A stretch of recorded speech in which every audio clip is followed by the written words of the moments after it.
A Data East PPB board beefing up the current carrying capacity for the yellow GI string and replacing this header completely. A Data East power supply from a Lethal Weapon 3, and you can see C2 has leaked. C2 is a 100 microfarad 25 volt cap, and this is it. And you can see where it has leaked. Also, more heinously, C7, a 330 microfarad cap has leaked. And you can see it, and it's corroded this PCB stand down here and all the way down to here. So I'm gonna have to sand that down to bare copper. And on this board also, I'll replace all of the headers, especially the GI header. They just don't last that long. I've got two tools that I like to clean the traces up where the electrolytic caps have leaked and corroded the board. On the right is it's actually a lamp socket cleaner stick. It's essentially a crayon with abrasive embedded into it. And you can get these from Steve Young at the Pinball Resource. And then this is a fiberglass pencil on the right, which is like a mechanical pencil. You can extend and then replace the fiberglass inserts, and they do a nice job of cleaning up these traces. Reflowing the solder connections at wafer connector CN1, remove the old solder and apply new solder. Dripping corrosion had even gotten so far as to this high voltage connector. A flyover of the corrosion in this area, tough to see in the images.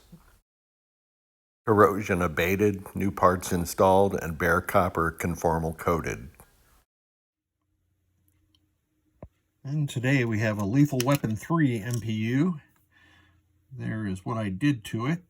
It had some corrosion under the battery holder, of course, and then some of these discrete components in the corrosion zone I needed to change out. I was able to salvage the 555, but some of these resistors and that capacitor and this capacitor all needed to be changed out. The corrosion did not hit the 6802, which is nice, or the socket. And we are on the bench and we are testing, and I have it connected to one of the newer Stern DMD controllers.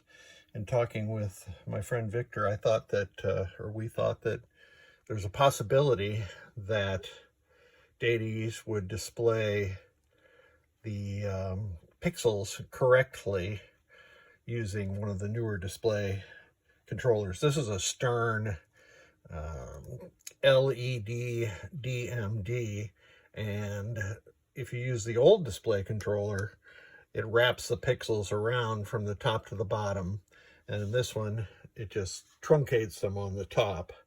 But nevertheless, we could do the test. So I'm going to run through the diagonal of the switch matrix.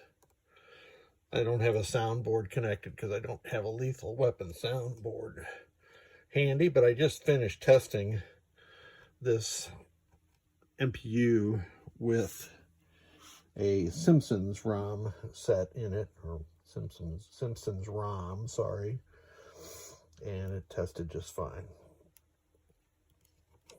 It's a little weird having things happen without any noise.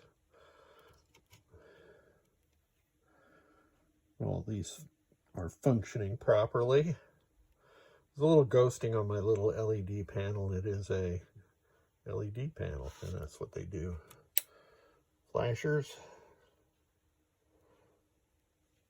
And again, I already tested all this with the Simpsons ROM, but we'll test it again on video.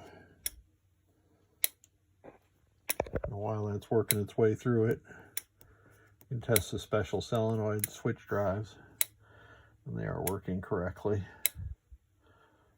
I always have to watch that top one, just above the magnificently bright blue LED.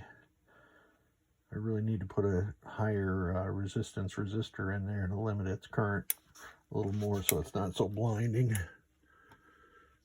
Coils, Well, wait a minute. We just did that. There you can see that the display is not quite right. I mean, it looks good as long as the display is not touching the top or the bottom of the display. Now that insert coin one looked interesting. This isn't rendered quite right either. You can see there's some bleed between the characters. All right, anyway, this Lethal Weapon 3 MPU, the PPB board, and the power supply are good to go. Thank you so much, sir.